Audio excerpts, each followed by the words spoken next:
This is the hybrid inverter.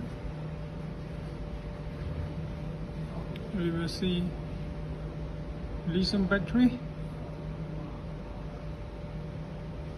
and if we choose the CAN communication for the Értékesítői battery, we need to see to the address is 00.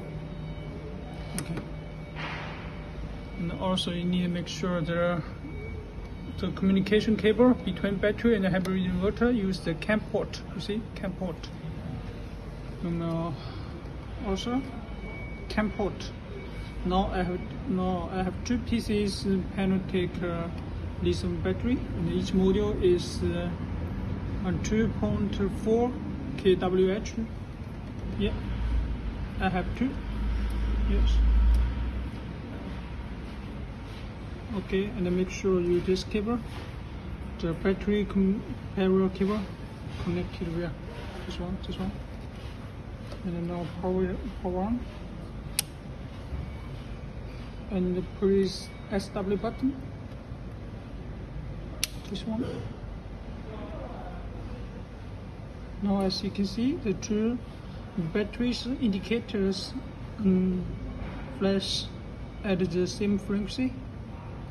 It means the two batteries they are in communication. Okay, let's see on the hybrid inverter.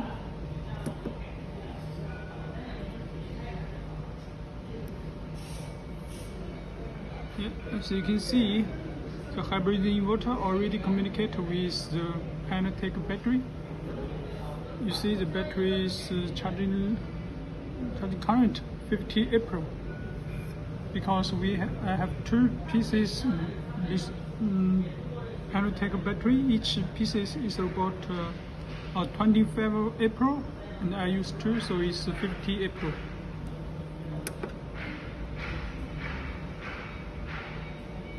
Also some battery information here, and look at this. The indicators